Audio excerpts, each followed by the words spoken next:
But Martin O'Neill in the studio with Simon and myself this Monday morning. We're live in talkSPORT. We're streaming live on YouTube and Facebook. If you want to watch the show, and many of you do, you can head over to the official talkSPORT channel on those platforms. Many questions coming in, actually, Simon. I'll fire a few of them at you. You're straight from the North London derby yesterday. There's one, Simon. Are Tottenham capable of ever truly knocking Arsenal off their perch? You look at it, and I know where the question's coming from. 20 points adrift. Is the gap widening again? What perch? I mean, if you're talking about the competition between Arsenal and Spurs, I thought that we just discussed that Spurs are trying to row their own boat. Arsenal haven't won anything yet. Arsenal won the COVID Cup in 2020. And in between now and then, they haven't won anything. So I don't draw the comparison, but between the two sides, Arsenal are a better side. They spent £250 million every summer for the last 2 or 3 summers. And Tottenham, in order for Ange Postecoglou to be able to pivot and have a better and have more flexibility in the players that he utilises and the systems that he plays, he needs better players. Declan Rice was a £100 million signing. Those sort of players that Arsenal have bought have made Arsenal a far more formidable outfit than they were the season before, last season. So all of those things come into play. So is it all about getting 250 million put to one side, spend that, and you'll become like Arsenal? Well, it gives you half a chance, doesn't it? I mean, let's have it right. I mean, Man City didn't become Man City because they developed young players through their academy, did they? They bought players. Manchester United haven't retained some position of relevance, albeit smaller than it ever was once before, because they didn't spend £1.6 billion. And so on and so we go. And Tottenham, with Postecoglou, are a better watch than they were. But there's still questions to be asked about how significant Tottenham are in the Premier League in terms of taking something home and putting it in their trophy cabinet. Martin, you know what it takes to manage the very best. You've been there, done it. Could do it again. Who knows? Jack coming in with a message. And I know Simon and I interviewed Postecoglou not that long ago. He did like half an hour with us live on Zoom. So we're not now knocking him down when adversity comes calling.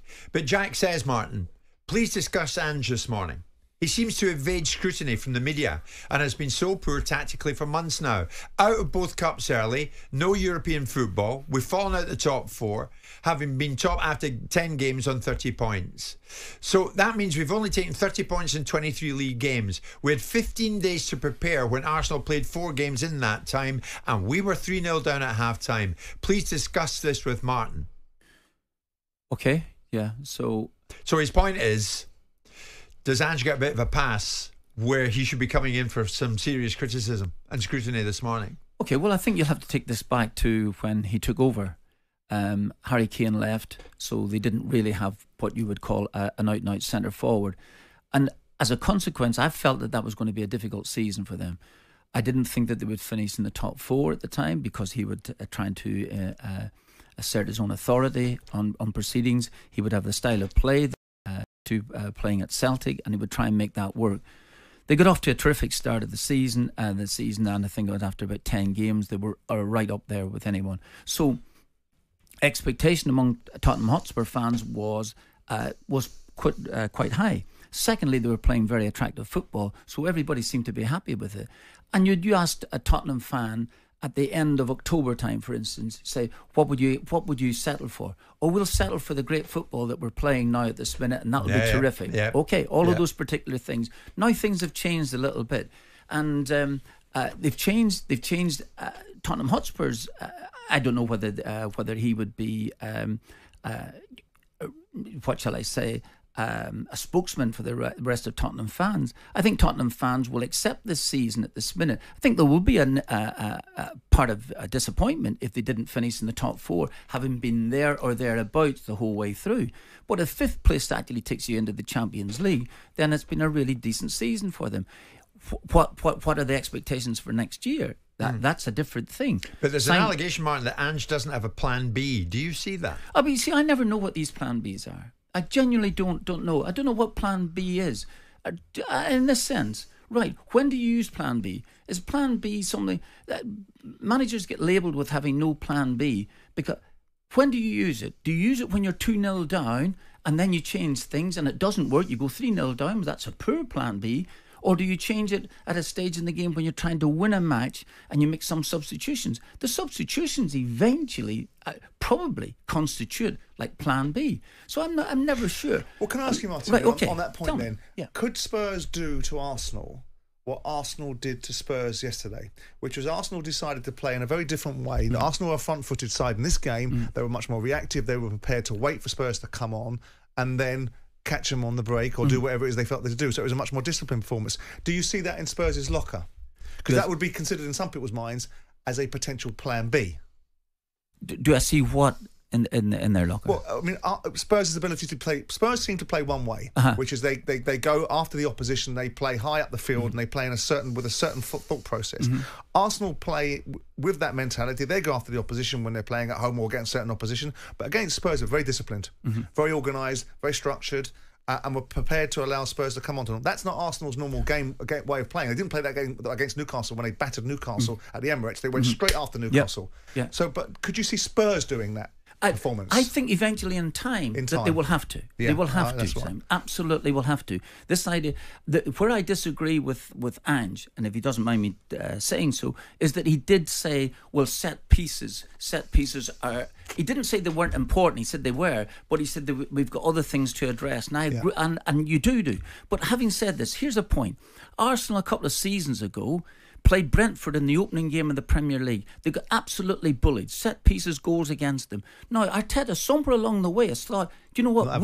We'll have to do something. Exactly. Yeah. We'll have to do something about that. Not only have they done something about it defensively, they've done something about it offensively. Yeah. So for all Arsenal's super play this season, they're the top team in scoring and goals. I think it's about 19 or 20. So that... They address that. Yeah, Tottenham Hotspur will have to address these things. We'll talk about the set piece aspect of it. So it's a fair. So then ultimately that makes it a fair observation that when someone talks about a plan B, that Spurs' ability to pivot into a different style of performance is a fair accusation at this moment in time in their development. Okay. Yes. Here's the point. You're talking about Tottenham's approach to the game. Yeah. Arsenal knew that Tottenham would have the ball. Arsenal generally have a lot of possession. Sometimes Arsenal, when they play Manchester City, don't have that possession. But they were prepared because they had a bit of pace. They knew that tactically they were well tuned into the game. I only saw the extended highlights of it. Simon, you were there at the game. But they felt as if they could break Tottenham down. Yeah, they did. They could sit back. Yeah. And that's fine to sit back in a game. And controlled, absolutely. Patrick's a Tottenham fan, Martin. A plan B is if it's not working mid-game. And then you change it. There's Eddie, a Tottenham fan. He had 2 weeks to sort us out defensively from corners, which has been an issue all season. Why has he not done it? If he'd done this, we probably would have won the game. We had better chances. No, but plan B, it's as if to say managers don't make changes during the course of games. They do. They do. They might change a positional. They might change personnel, and that might be constituted as plan B. But if plan B doesn't work, let's say you make the substitutions and it actually gets worse during the course of the game, and that means that you don't have a plan B. And I know that this is the way that you are described. This is the point. Managers do have plans during the course of games. You're not exactly sure when to use them, and if you haven't used them at the time that you think it's going to make the immediate impact, then you will be described as a non-plan B man. There is a general suggestion, Martin, and I'm looking at the messages coming through, that Ange doesn't necessarily change his tactics for a specific opponent. And there was no more specific an opponent for Tottenham than Arsenal yesterday. I think those things will change. I think that you have to look at the end of the season. You sit down, you look to see where you could have improved in. Ange said after a Chelsea game, do you remember the time that they were down to 9 men? And his post-match comments were, "I'm not going to change for anyone. If we go down to 5 men, I'm still going to go forward." That's fine, and everybody applauded that there for the time. That's great. Yeah. You have to make adjustments in this Premier League. You cannot go. You have to look at it. You have to see this here. You have to see where you're strong. You have to see where you're weak, and you have to address set pieces. If you are conceding goals, just let's say you've had, as Simon told me, about 75% of possession. And you think to yourself, I'm going to break Arsenal down. We're going to do it. And then you first time you can see the corner kick and you can see the goal.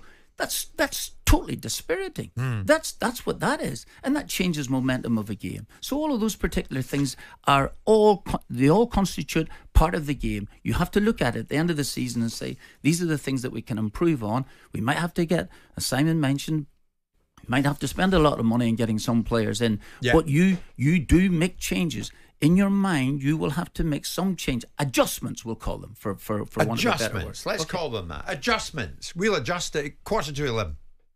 Martin, it's a game of fine margins, increasingly so. We're agreed, I think, on that. And yet, are the traditionalists still wrong to sneer at the idea of specialist set-piece coaches? Did you ever have a set-piece coach when you worked at Villa or at Leicester or at Celtic? No, we didn't have a specialist set-piece coach in the terms of taking someone from outside, for instance, and putting him into the What I did have is I had a brilliant coach in Steve Walford who organised the positions that players would take up defensively and offensively, particularly corner kicks, things like this here, and it worked a treat. But I think I've said to you this before, Jim. One, I don't have a problem now with set-piece coaches. I don't have it. I might have been a bit cynical sometime before, a couple of years before. But if Arsenal have scored the number of goals that they have done from set-pieces this season, and that has helped enormously in their position in the league, albeit excellent for them. The same with Liverpool when they had a throw-in coach at one stage or another. I certainly was very cynical about that because I thought that's part of my job to be able to impart to someone to be able to take a proper throw-in. That should be relatively easy. But if you don't have one now, you're behind the times. But if you don't have one, you might be behind the times. Good point. But here's I think that there's a really important element to all of this. You can set up players on a Friday and go through the set pieces, and it's terrific, and you know exactly where you're going to go. Saturday becomes a different issue. When some of those players on a Friday who'll head the ball because no one's going to come in and make a challenge on them, maybe don't want to head the ball the next time it comes into the penalty area. At Leicester City and at Celtic and Aston Villa, we had players who demanded to head the ball and would score goals from it. So you can set the players up, and then you need the players to be able to execute what you're going to do. Yeah. I mean, I'm looking at it, Martin. Arsenal have a specialist set-piece coach, Nico Jover. I couldn't have told you that was his name, but that's the fella. And it's bearing fruit. 22 goals from set pieces this season, the highest in the Premier League. Now, in March, Postecoglou said he wasn't planning to add a specialist set-piece coach to his staff. And then have a listen to this, because he was asked about that again yesterday, if set pieces were an issue. It's understanding where you are as a football team, and if I thought fixing defensive set pieces was the answer to us bridging the gap, then I'd put all my time and effort into that. But it's not where we're at. For us, it's about, we're not as focused on the details of not just set pieces. A lot of moments in games where we don't sense that, you give the good opposition the time and the space to do things, and they're going to hurt you. And I don't think it's just about one part of it. I think it's a bigger, broader picture than that, but our defensive set pieces for those first two were very poor. So, but there's a lot more than that to fix. Yeah, I understand what he's saying. He's talking about the general flow of a game. He's no fool. He knows that set pieces are really important. He knows they have to address those if they are conceding the number of goals that they do, and particularly then if their goalkeeper seems to be put under pressure every single time that there's a corner kick being flown in.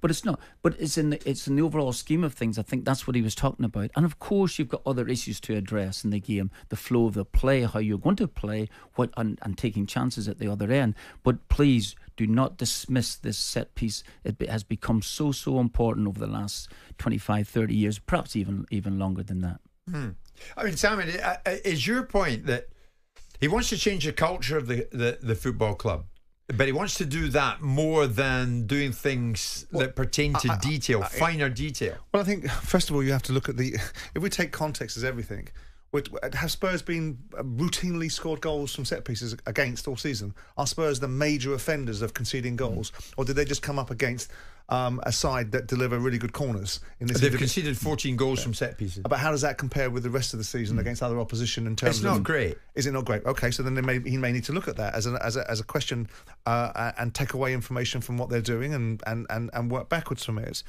I think his point was, I'm not going to get het up in this conversation about a single set of scenarios where a narrative will be created about Spurs' inability to defend against set pieces. The set piece coach will get wheeled in like he was on Sky, who's the old Palace player Jedinak. And what he's saying is, look, I've got bigger issues with the team right now. We're not where I want us to be as a side. We're not really as good as I'd like us to be. And I think ultimately those are the priorities and the nuances and the contexts of set pieces, which are clearly part of a game. We've moved into a territory where the sum of marginal games is the mantra that's trotted out now as the opportunity to improve. I used to think it was jobs for the boys. Now it's a sum of marginal gains. So you have goalkeeping coaches, which are specialist positions. Now you have throw-in coaches. Then you had psychologists to work with them. Then you have sports therapy. Then you have dietitians. And all of these things are part of a marginal game mentality. And if they add value, they add value. And set pieces and the disciplines behind it in the game that we now play and with the delivery that these players are capable of doing regularly and frequently. Because if you look at those corners that Declan Rice were hitting in, most of the time they were ping exactly where they should be, from £100 million footballer. That's what you should be getting. Yeah. So with that in mind, I take away from Postecoglou not what he said, what he didn't say to some extent. And his bigger picture is, I still think we've got a long way to go as a team. If we do things better on the pitch, we won't concede free kicks. We won't concede possession in such a way that we give away as many corners as we might have done in this game. And we fix those things as a team, and then we move on to the issues like set pieces. That's what I took away from what Postecoglou was saying. Does Postecoglou need what Arteta has had? 250 million quid's worth of dough to reinforce with in the summer. That's what he needs, isn't it? Well, it depends what you're judging him by. Martin makes the point. I mean, I make the about Harry Kane going out the door, and that's all of a sudden been forgotten. Right, that he was taken out of the side, 30 goals went, right? I think there was also a positive to that, because I think there's radiators and drains, right? And I think as much as a radiator of a player he was becoming a drain, because everybody felt that it was all about Harry Kane. The whole story every single season for Tottenham Hotspur is, when is he going to go? When is he going to go? And when someone steps out, it allows others to step into the vacuum, which they did at the beginning of the season. Son stepped in and the team stepped up, and after the first 10 or 11 games, all of a sudden the background noise was, can Tottenham win the league? No, they couldn't win the league. They were never going to win the league. But what they were was they were going to change the attitude. And what's happened at Spurs is no one's talking about Daniel Levy anymore. No one's interested in the... They will do this summer. And that's the challenge that will come next, which is he's created a platform of an offensively appealing-looking side that's still got some way to go. He needs better players. And in order to get better players, he's going to have the relationship with the owners of Spurs to be able to give him that opportunity. And he will also, the narrative will speak, and when Martin was saying this, during the break, it's not a bad thing for him to start coming under a bit of pressure about his ability to be able to get outcomes with different performances. Because right now the Spurs fans wanted one thing, predominantly. Can we watch some football that we enjoy? Football fans change really quickly based upon results, because now the conversation is moving away from, can we get some football that we enjoy, can we get some football to enjoy, and can we win some games as well against opposition like Arsenal? Yeah. Okay, when we come back the other side of the 11 o'clock bulletin, alongside Martin Simon and myself, we will be talking touchline tiffs. On AM, on DAB, via the talkSPORT app and on your smart speaker. talkSPORT.